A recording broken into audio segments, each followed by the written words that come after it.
Stresses in beam flexure formula, problem 503. A cantilever beam 5 mm wide by 150 mm high and 6 meter long carries a load that varies uniformly from 0 at free end to 1000 Newton per meter at the wall. Compute the magnitude and location of the maximum flexure stress. Determine the type and magnitude of the stress at the fiber 20 mm from top of the beam at a section of 2 meter from free end. So usually kasi pagka beam, di ba, may figure like ito. Like ganyan. So may figure siya. Pero dito wala. Ang ginawa niya lang in-state niya kung ano yung beam. So, yan, sabi niya dito, a cantilever beam. So, dapat maging familiar kayo kung ano yung mga klase ng beam. Yung nilecture ko nung una, cantilever beam, prop beam, simply supported beam, ano pa yung isa? Overhang beam. So, yan, cantilever beam. Cantilever beam na 6 meter long. So, drawing tayo ng cantilever. Cantilever. So, ganyan ang cantilever.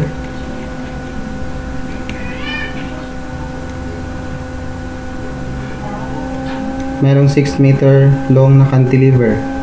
And then, yung section natin, meron tayong 50 mm yung B. Tapos, yung D natin, high is 150. Ayan yung cross-section ng beam, ng cantilever beam. Tapos sabi niya dito, carries a load that varies uniformly from 0 at free end. So, saan yung free end dyan? Dito. So, kung pabaliktad yung cantilever mo, di yung free end mo dito. So, ganyan. And then, may 1,000. So, pwede rin ganito yung pagkakadrawing mo. And then, meron kang uniformly distributed load na 0 yung magnitude nito, and then at the wall, so ito yung wall, meron kang 1000 Newton meter. So ito na yun, meron ka ng beam. So wala siyang binigay na figure, tayo nag-analyze, makakreate tayo ng ganitong klase ng beam, tapos may load.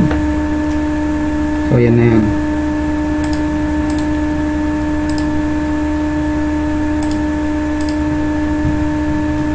Next, ano yung letter A? Compute the magnitude and location of the maximum flexural stress. So, ano yung location? Ano yung location ng maximum flexural stress? So, di natin alam, di ba? So, ano muna yung formula ng stress? Flexural stress. So, base dito kanina, ito yung general formula. FB, siguro B, bending stress. Bakit di siya FF? So, sumusunod lang tayo sa book. FB, siguro bending to. Flexure at bending.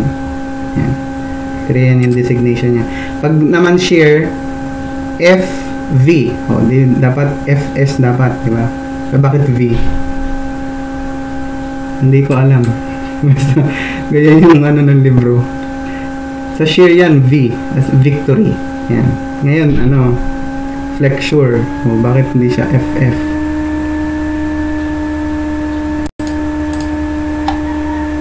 Okay, nakalimutan ko na. So, ito yung MY over C. So, lahat to, parang ito in general.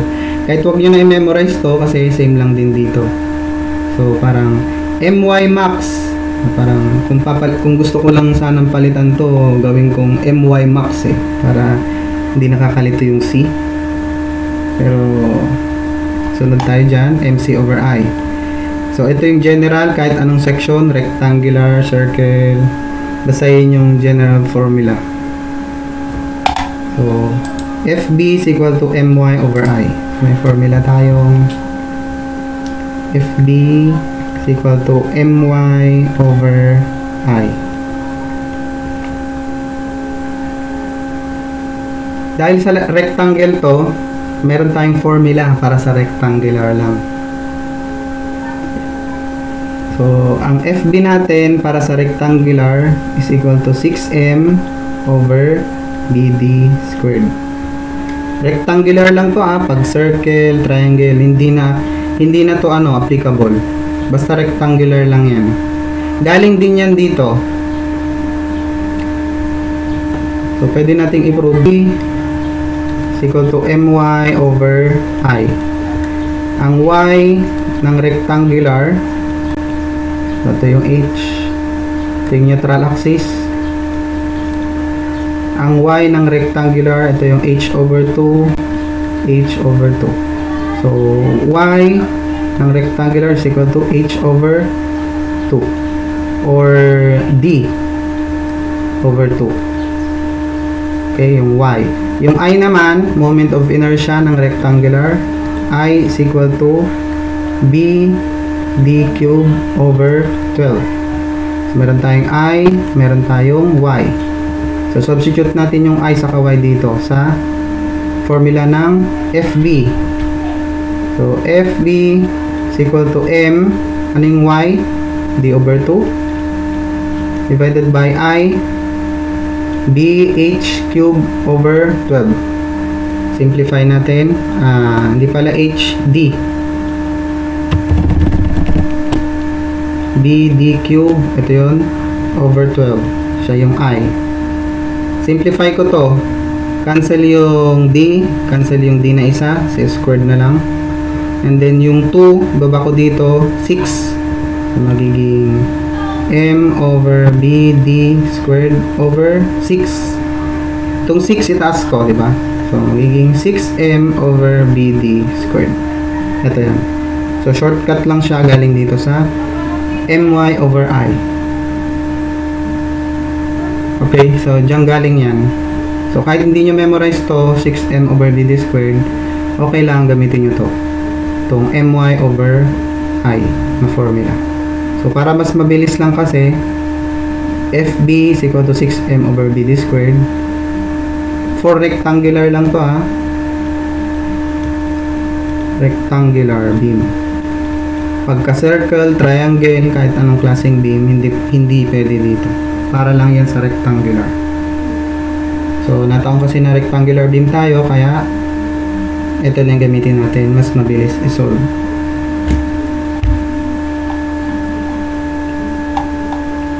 So, determine natin yung moment. Ano yung maximum moment? Base dito sa dito. Pag drawing natin yung shear and moment niyan, ano tsura? So, ganyan. So, ito yung shear diagram. So, tsura niyan, ganyan. Second degree. Kasi first degree to. Ano yung value dito pag shear diagram? Area nito, diba? So, 1/2 times yan. Diba ganon? Tapos, magkakaroon tayo ng moment diagram. Ganon ulit. 3 degree. So, kung ano yung area mo dito, nakukuha mo dito, ito yung value nya. So, yan yung kung paano kunin yung maximum moment. So, ibig sabihin dito, yung maximum moment mo nasa support base sa drawing. So, pwede na natin kunin yan kahit hindi tayo mag-drawing ng shear and moment diagram. Pwede na, ang gawin natin is ganito. Meron tayong ito, yung conversion nya dito, sabihin natin F. So, F is equal to 1/2 of 1,000 Newton meter. Ito yung magnitude dito. Times 6 meter. So, cancel yung meter, force na lang matira. Newton. So, meron tayong F na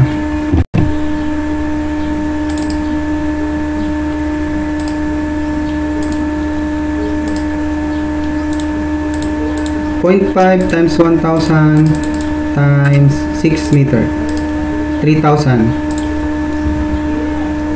3,000 Newton. May moment tayo na. Ito ano yung distance na to? 2/3. 1/3 nung location, di ba? 1/3 nung 6. 1/3 of 6 is equal to 2 meter. 2 meter yung centroid. So, dito tayo mag-moment. Dito yung maximum moment sa support. So, maximum moment is equal to F times 1/3 of 6 meter. So, that is equal to 3,000 times 1/3 of 6 meter. Ayan yung magiging moment natin.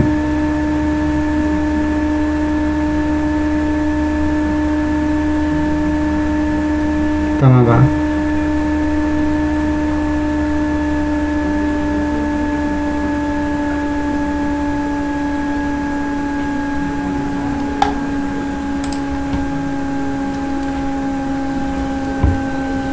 Lagyan ko ng subscript dito, Mmax.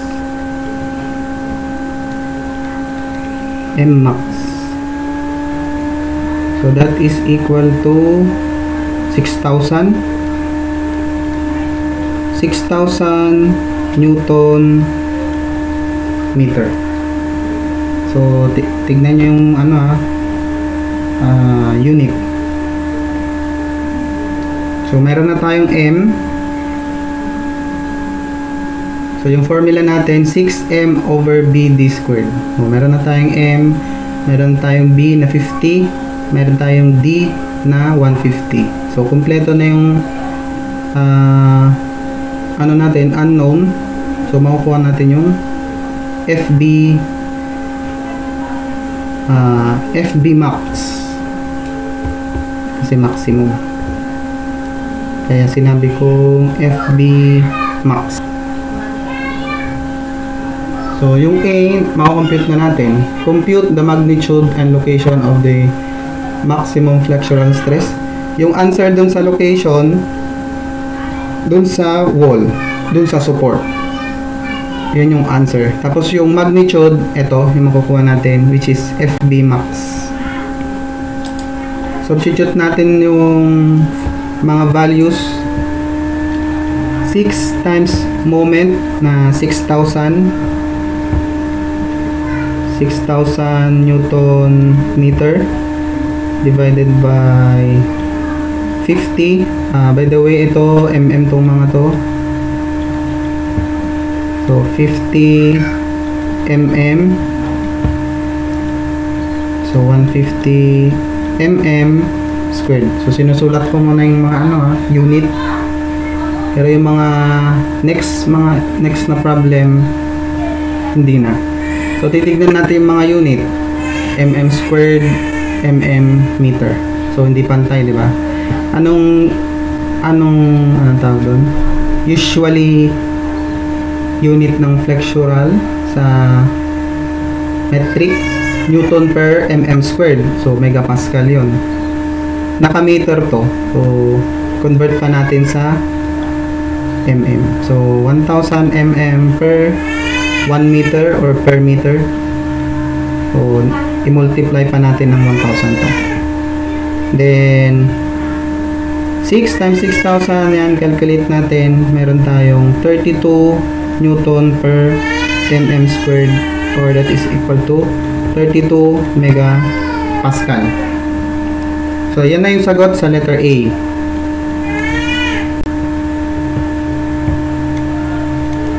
Then, proceed tayo sa B. Okay, may tanong po.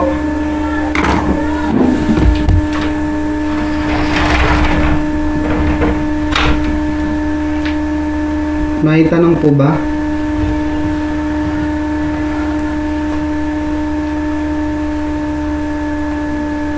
Ayan po yung stress.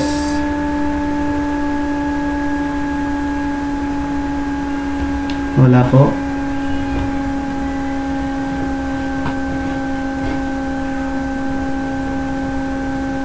Okay. Sige. Proceed tayo dun sa B. Ano sabi sa B? Determine the type and magnitude of stress. So, magnitude of stress, FB yun. Yung type, compression stress ba siya o tension stress? Tension flexural stress or tension or compression flexural stress. Ganun. Yan. Tapos, of the stress in a fiber 20 mm from top of the beam. So, meron tayong beam.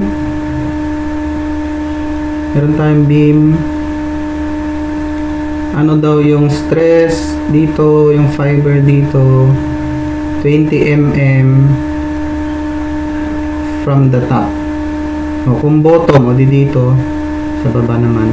So, kasi dito top. At section 2 meter from free end. So, ito yung cantilever beam natin. At section 2 meter. Ayan. So, magkakaroon tayo ng 2 meter. Ano daw yung stress dito? Kasi sa buong beam na yan, hindi pare-parehas yung stress dyan. So, halimbawa dito, sa support, ang stress niyan, si FB max dito. So, pagka padulo ng padulo hanggang dito, yung stress dito, kasi zero moment, di ba yung formula natin, ito, 6m over bd squared. Sa free end, zero moment. O, di pag sinubstitute mo yung zero dito, wala kang stress dito sa free end. So, sabi niya dito, ano daw yung stress from free end? 2 meter from free end. So, ano daw yung stress doon? So, di ba ito yung maximum dito. So, malamang mas maliit dapat yung makuha mo dito sa 32. Kasi from 0, papalaki ng papalaki hanggang sa 32. So, hindi siya hindi siya ang tawag doon, directly proportional.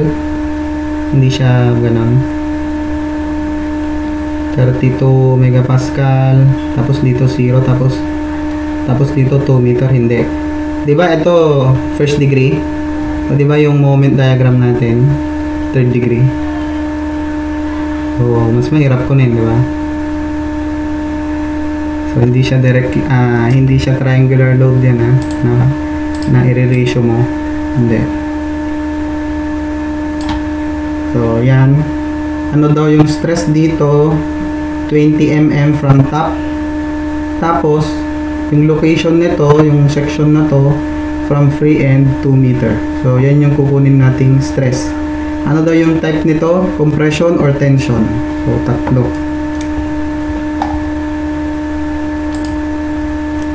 So, tatlo yung hinahanap. FB ng at 2 meter. So, lalagay ko 2.0 meter. Ano yung stress dyan? Tapos, type. Anong klaseng type? FB 2 meter at 20 mm from top. So, yan. So, pwede ring FB at 1 meter at 10 mm from bottom. Ganun. So, lahat dyan, iba-iba ng stress, tapos iba-iba rin ng magnitude kada dito. So, kasi yung neutral axis nito, ang stress dyan sa neutral axis, 0 din. Tapos, pagpapalaki ng palpalaki hanggang sa top, ang stress sa top, saka bottom, meron. So, pag drenowing mo yan, ang stress diagram ng isang beam,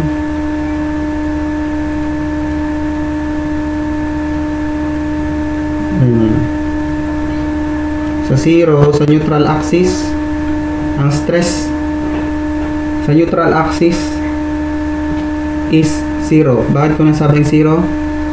So, FB is equal to 6 my over I. Ano yung y natin, di ba? Ang ibig sabihin ng y, ito yun. So, halimbawa, ito y. So, yan. So, pwede rin hanggang dito, y. So, di ba itong neutral axis ang base natin sa y? So, pag 0 ko, pag sinubstitute ko 0 yung y, o di 0 yung stress. Pag sinubstitute ko, kaya pag habang palaki ng palaki yung y, lumalaki din yung stress. Maliban pa din sa factor na moment. Habang lumalaki din yung moment, lumalaki din yung stress. So, kanina dito sa moment, sa free end, 0 moment tayo. So, dito, 0 stress. Pagdating naman dito sa neutral axis, ganyan, ang stress natin sa 0, neutral axis, ayan, ito, 0 din, kasi 0 yung y. Okay, so dito, okay, balik tayo dito sa size ng beam. So, meron tayong 150. Ano yung kalahati ng 150? 75. Ano tong, di ba, may 20 tayo from top. So, ano to? 75 minus 20, 55. Diba? 55. So, may y na tayo na 55. Sa formula na FB, di ba, FB yung target natin. Nakuha. FB is equal to my over I. Yung I natin meron na, hindi pa natin na-compute. So, yung y natin meron na yung 55. Yung m at 2 meter, hindi pa natin na-compute. Tapos yung I. Okay? So, meron na tayong y. M naman. Kunin natin yung moment dito. Sa m. Paano? I-drawing mo ulit yung ano. O kaya yung section method. Balikan natin yung section method. Ano yung formula dito sa section method? Segment. So, dalawa lang yan. AB. So, AB. Tayong ganito. AB. Segment AB. So, walang kahit anong reaction, di ba? So, may reaction ka dito. May moment ka dito. Di ba pag nagsisection ka dito, hindi mo isinasali to? So, parang may section ka dyan, hindi mo alam kung ano yung part na yan, which is x, y. So, by ratio and proportion, makukuha natin yung y. Y over x is equal to, ano yung magnitude ng y? 1,000 divided by 6 meter. So, y is equal to 1,000 over 6 times x. Meron na tayong y. Negative, di ba? Moment at AB. O, nilagpasan na natin yung shear. Moment at AB. So, meron tayong imaginary F dito. So, F times 1/3 ng x. So, ano yung F? Area. 1/2 of x times y times 1/3 of x. Ano yung y? 1/2 times x. Y is equal to 1,000x over 6. 1,000x over 6 times 1/3 of x. So, puro x lahat yan. So, x cube. Tapos, simplify natin to. Ano to? 1/3. So, 1/3, 1,000 divided by 2 times 6 times 3.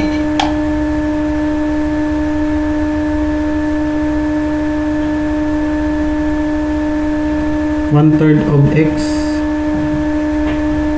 Tapos yung ito f. So f 1/3 x 1/2 1/3 1/2 x yung y 1,000 divided by 6 meter by 6 meter x. So simplify natin to 2 times 3 times 6 36.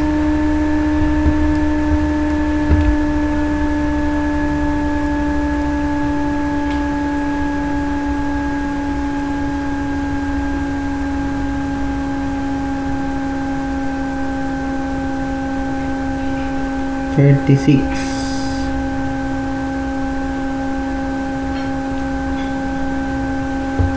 Okay, iba yung approach dun sa ano. So 36 x cube. Therefore, if x is equal to 2 meter, so ito valid siya from 0 to x to 6 meter. So ano yung moment mo pag 2 meter? So substitute natin yung 2 meter dito sa formula ng moment at AB. So kung ayaw mo ng ganyang approach, so i-drawing mo yung ano, area method. Mas mahirap yun kasi may third degree, second degree kang ano. May parabola kang i-consider. Dito, mas madali yung section method times 2 cube all over 9. Ay, what 9? 36. So, 2 times 2 times 2. 8. 8 times 1,000 divided by 9. 8,000 over 9. Diba? Diba nakukuha ko? Dapat may makuha tayong moment na 2,000 Newton meter divided by 9. Yan yung moment dun sa 2 meter. 1,000 times 2 cube divided by 36. Ayan, tama. Tama na pala. 2,000 divided by 9 Newton. Okay, tama na pala to. So, section method. Pwede rin yung hindi section method. So, kasi may 2 meter ka na dito eh. 2 meter. Diba? Tapos, mayroon kang dito 1,000. Tapos, ito 6 meter. O, nagpagod pa tayo dito. Pwede rin ito, limbawa, y. Y over 2 is equal to 1,000 over 6. Y over 2. Ano ba? Diba? Okay. So, y is equal to 2,000 over 6. So, y pa lang yan. Diba mayroon tayong f dito? F, tapos yung distance nito. Okay, so, f times distance, so, moment. F times distance, so, 2, 1/3 ng 2. So, ano yung F? 1/2 of X. Ano yung X? 2 meter. Y, ano yung Y? 2,000 divided by 6 times 2 times 1/3. So, makukuha mong moment, ganun din. 2,000 over 9. Pag kinumpit mo to. Okay, so, ganyan. So, by area method, ganun. Kahit ano. So, tatlo. Kasi importante makuha mo kung ano yung moment doon sa 2 meter from free end. So, meron tayong 2,000 over 9.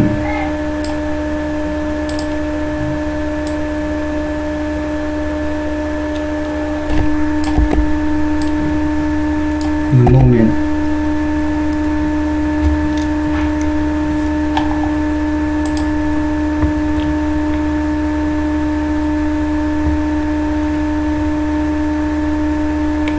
So, moment is equal to 2,000 over 9 Newton mm. Newton meter. Newton meter. Tapos, meron tayong Y na ito, 55 mm. And then, yung I. So, wala pa tayong I. Paano kunin yan? Yung I, ibig sabihin ng I, moment of inertia. So, anong shape nito? Rectangle. So, ang moment of inertia ng rectangle is equal to d BH cube over 12 or BD cube over 12. So, the same lang.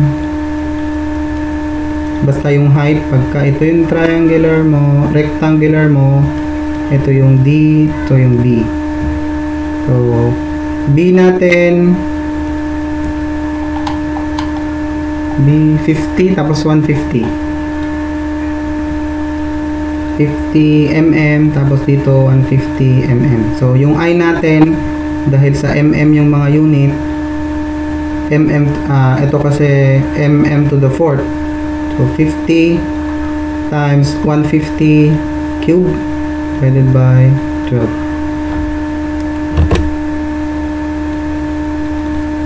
Okay, meron tayong I na ganyan. So, basta yan.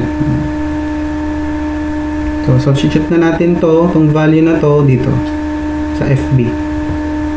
So, FB is equal to moment. So, 1,000 over 9 Newton meter. So, FB, diba, Newton per mm. So, multiply ulit natin ng 1,000 mm over meter. Tapos, ito yan, moment. Tapos, yung Y natin, 55 mm divided by I. So, 50 mm times 150 mm cube divided by 12. So, walang unit tong 12. So, FB is equal to 0.86 megapascal. Okay, so cancel yung mga so tingin ko alam nyo na yan. Basta ang matira dyan, Newton per mm squared. So, ito yung stress ng beam from free end to dito, at saka ito. So, naka-specify lang siya dito.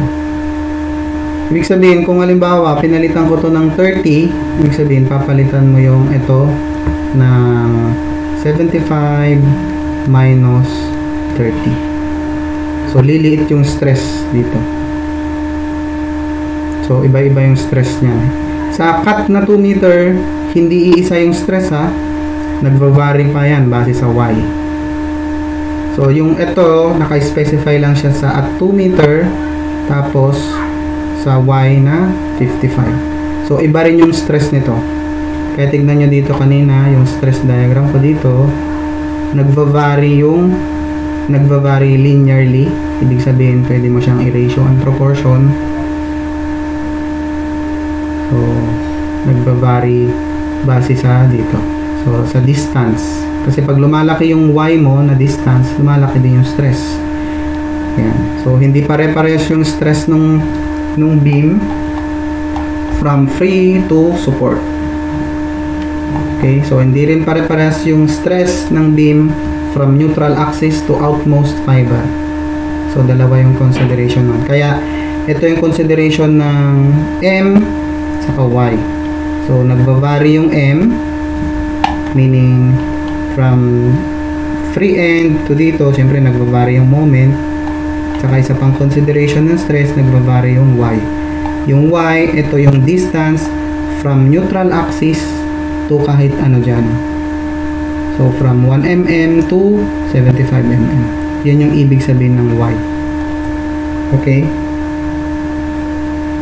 So, pag may tayo, kakaibang shape ng beam, halimbawa T-section, ganyan. So, kukunin mo yung I nyan, kukunin mo yung neutral axis nyan. So, iba na yung I dyan. Ito, yung moment of inertia dito, para lang to sa rectangular beam. So, ito, T-beam na to. So, iba na yung I, iba na yung neutral axis, hindi na yan sa gitna. So, next problem natin to, kung paano kunin yung I sa neutral axis nung ganito.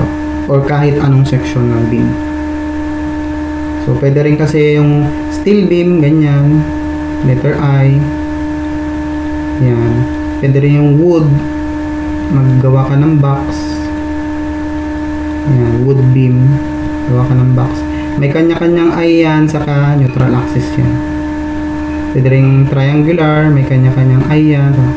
Pwede rin bilog. Pwede rin, ano pa, H. So, di ba, pag civil engineer ka, lahat ng klase ng section ng beam, may kanya-kanyang I, saka neutral axis, yung bawat cross section. Okay, yung ibang mga problem dito, iba yung shape. Yung susunod na example natin ay T-beams. So, meron tayong dito kanina. So, ito lang yon, yung number 1. So, di ko alam kung magkakasya pa to. Ilang pang oras tayo.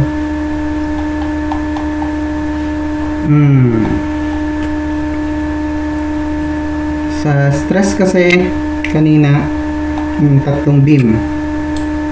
So, lagpasan ko na to. So, ganun din yung concept. Iba lang to. Pero medyo matagal yan eh. Kaya, next problem, dito tayo sa 510. So, wala ring figure. Tayo mag-identify. So, may question dito sa unang problem natin.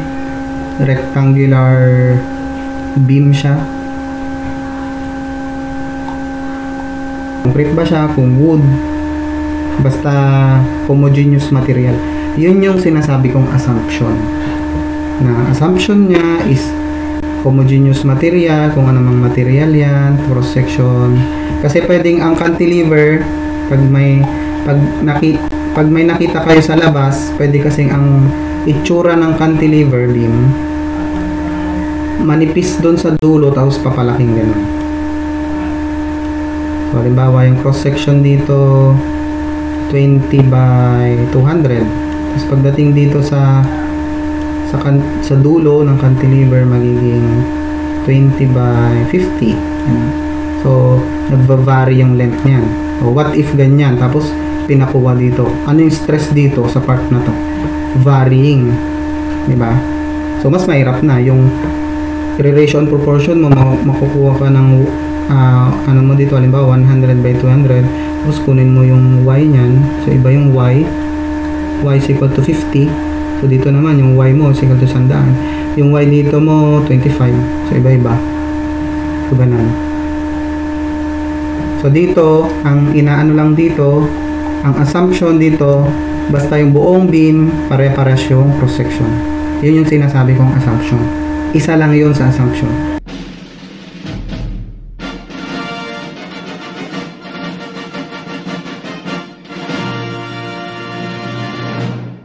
Beam section natin, inverted T-beams.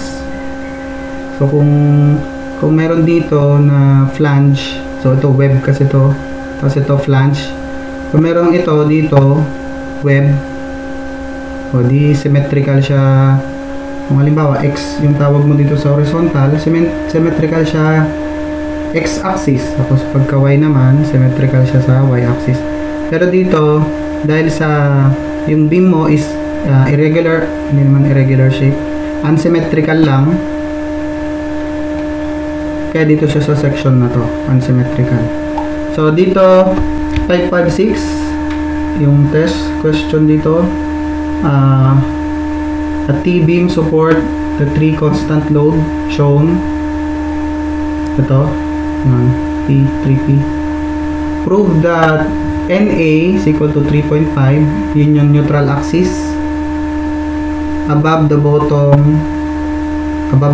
So ito yung bottom dun sa may 4 meter na flange, meron daw 3.5 na neutral axis. Ipoprove natin. So ibig sabihin, i-show natin yung calculation bakit naging 3.5. And then, and that INA, ang ano nito is INA, ganyan, sub. is equal to 97.0 inch to the fourth moment of inertia. Then use value to determine the maximum value of load P, so that flexural tension, so FBT, parang FB sub T, tapos yung isa naman FB sub C. So compression, tension, flexural stress, tension, flexural stress, compression. So yan yung designated niya. So may limit tayo na 4 KSI saka 10 KSI limit. So ano yung P? So pag mga ganyang P, determine the value of P. Tapos may mga ibig sabihin yung P na yan, madaming value yan. So may makukuha tayong value na P na madami.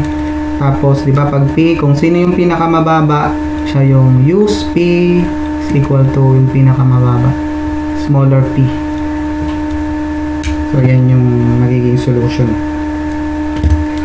So prove natin, una i-prove natin yung itong section na to na may web na 1 inch by 8 pag hinati mo yan. Tapos yung flange 4 inch by 1. I-prove natin na 3.5 yung neutral axis nito.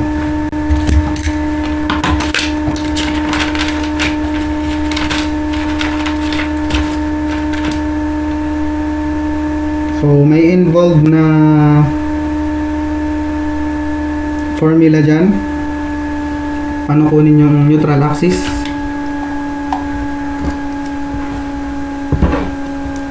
Sa internet, iba yung pagkakasolve. So kung mas mahirap yun, pero kung naintindihan nyo yun, okay lang. Pero ang dapat na solution nyo is kung ano yung ito, yung lecture, para hindi ako mahirapan sa pag-check.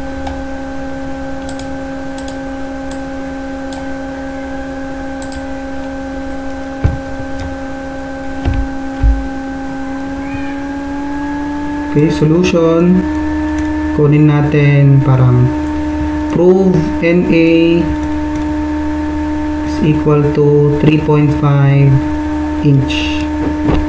So ang tawag dito is using area moment. So using area moment, so summation of area total bar Y. So yung bar Y, yan na yung neutral axis natin. So bar Y is equal to summation of area times Y. So ilan yung area natin? Dalawa. So i-cut natin dito. Meron tayong area 1, area 2. So total area is equal to area 1 plus area 2 times bar Y is equal to summation of area times Y. So area 1 Y1 plus area 2 Y2. So dito tayo mag-base. Dito yung baseline natin. Yung target natin, kunin yung i-prove natin yung neutral axis na bar Y. So ito yung neutral axis na bar Y. So dito tayo mag-base. Pwede ka rin dito mag-base sa dulo, pwede ka rin dito. So depende sa'yo kung saan mag-base. So dito, sa example natin, base tayo dun sa flange na 4 inches dito. Kasi yun yung sabi niya dito, above the bottom. So yan. Ito yung bottom, above. So kung sabi niya dito, below the top, above the bottom. So kung below the top, di dito, tapos ito yung bar Y mo. So yun yung magiging bar Y. So kung balik-balik pa rin ko yan, siguro wala na, hindi na makuha. Kopya na lang kayo ulit.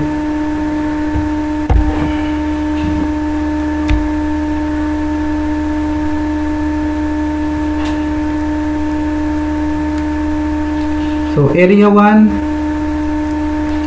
So, madali lang, rectangle. Ano yung Y1? So, yan yung tanong dyan. Ano yung Y1 saka Y2? So, yung Y1, ito yan. So, halimbawa, so dito ka nag-base, di ba? Ano yung centroid nung ito? So, meron ka dito. Palitan natin ng kulay-kulay.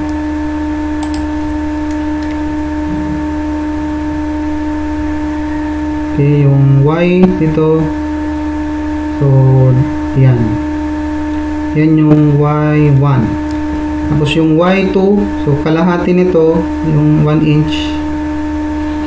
Yan yung Y2. So, Y1, kalahati, plus, ito, Y. Okay. So, meron tayong Y1, dito na lang. Y1 is equal to 8 divided by 2 plus 1. Meron tayong Y2 is equal to 1 divided by 2. So, 8 divided by 2 plus 1, 5 inches. And then, Y, so 1/2 inch. So, meron na tayong Y1, Y2. Meron na tayong area 1, area 2. Meron tayong ganun, area 1. So, bar Y na lang natira. Dapat yung bar Y, makuha natin 3.5. So, substitute natin yan ngayon. So, area 1, area ng rectangle, 8 times 1. So, 8 times 1 plus area 2. So, 4 times 1 times bar Y. Area 1, 8 times 1. Y1, 5 plus area 2, 4 times 1. Tapos 1/2. So, bar Y is equal to 3.5 inches. So, yan. Pag kinumpute mo yan, yan yung lalabas.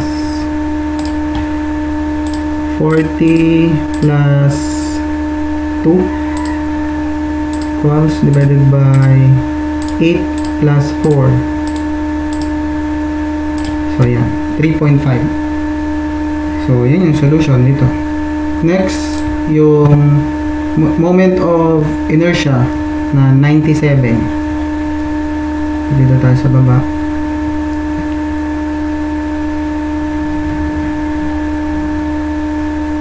Ang gagamitin natin formula is yung transfer formula. So, kanina dito, ito, ang formula na to, so tandaan nyo to. Ito, yan. Summation of total area, bar Y, is equal to summation ng bawat area times bawat Y. So, kung kakaiba yung section mo, halimbawa, mas malaki dito, ganyan, tapos meron ka dito, tapos mas maliit. So, kunin mo yung area niyan, tapos kung saan ka nag-Y. So, kung dito yung base mo, o dito yung Y1 mo,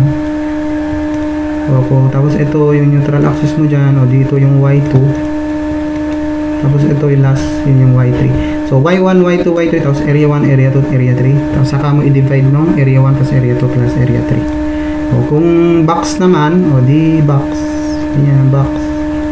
So, meron kang area 1, area 2, area 3, area 4. Ano yung kung saan ka magbe-base? Pwedeng sa gitna, pwedeng sa top, pwedeng below. So, ganun. Yung purpose nun para makuha lang yung neutral axis. Kung saan kasi yung Y nito, yun yung banda yung neutral axis. So, kanya-kanya yung shape, may kanya-kanyang neutral axis. Depende sa size ng mga beam. So, triangular load, meron din. So, iba-iba. So, ito kasi T-beams. So, kunin natin yung I. Paano kunin? So, meron tayong tinatawag na transfer formula of moment of inertia. So, dito transfer formula for moment of inertia. Transfer formula for moment of inertia. So, ito, yung formula natin, I is equal to BH cube over 12 or BD cube, basta height, plus area D squared. So yung D, itong D na to babase dun sa neutral axis. So mayroon kang halimbawa yan, bodies, tapos ito yung neutral axis. Yung D nito yan, yun yung D or yung Y. So kung halimbawa ito yon A2, yung D mo, yung kalahati nito hanggang doon, yun yung D. Okay, so tandaan yung D kaya H yung dinesignate dito kasi height. So ganyan, BH cube over 12 plus area, so area times D squared. So pag circle yan, so halimbawa meron kang circle, o di ba may ano yan, may I yan. So ito na yung I ng kada shape. Tapos yung area mo times yung D. So ganyan. So dahil sa rectangle lang, so yan lang yung gagamitin natin. BH over 12. So lahat niyan, so may dalawa lang tayo, isa at saka dalawa na rectangle. Okay, tapos mag-base tayo ng D dito. So I1, I2, ano na lang. So magiging ano natin, yung I sub X, kasi naka-horizontal tayo. Pero kung gusto mong kunin neutral axis sa Y, so yung magiging moment of inertia natin is I sub Y. Dahil sa X tayo, I sub X. So I sub X is equal to I sub 1 plus moment of inertia ng 2. Kukunin muna natin yung moment of inertia ng 1.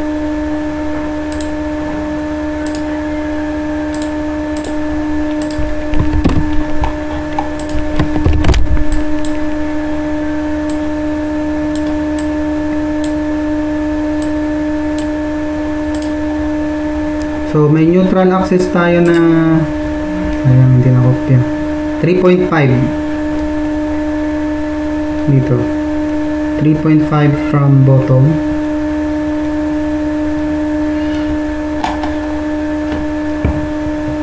So una nating kunin I sub 1. So ano yung formula natin? BH cube over 12 plus AD squared. So B na yung B natin. So ito yung area 1, area 2. So area 1, ang B natin is 1. Tapos yung height natin is 8 cube divided by 12 plus yung area natin 1 times 8. Tapos ito na yung D. So yung D natin, ano yung centroid nitong box na to? So dito sa gitna, di ba? So 4. Yan tayong 4 ito. So 4 plus 1. Ang kukunin kasi natin ito. Yan. Yung distance ng centroid sa NA. Yan yung D. So 4 plus 1 minus 3.5. So 4 plus 1 minus 3.5 squared. So D squared. So compute natin yan. Ilan yung I1. So mayroong value dyan. Tapos yung I2. So kasi kailangan natin yung IX. So tapos na tayo sa I1. Proceed tayo sa moment of inertia 2. So BH cube divided by 12 plus area D squared. So B sub 2, H sub 2, A sub 2, ayan. So is equal to B. So iba naman yung B dito, hindi yung 1 So ito yung B. Kasi dito tayo nag-base horizontal. So B natin dyan is 4. Tapos H natin is 1 cube divided by 12 plus area. So multiply naman yan kahit mapagbaliktad nyo. 4 times 1 tapos yung D. So from dito, di ba, may 1/2. So parang ang nangyayari, yung distance na to from neutral axis is 0.5 tapos ito 3.0. So yung D natin 3.0. 3.0 squared. Okay? So, pag nakuha natin yan, I sub 2, I sub 1, pagplasin, dapat ang makuha natin dyan is 97 inch to the 4th. So, tignan natin. Sakto siguro ito matapos.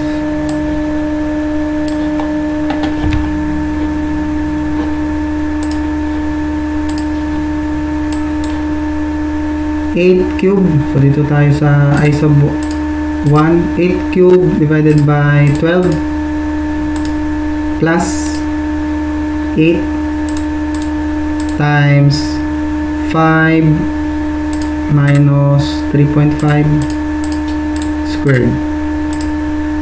Ganyan. 60.6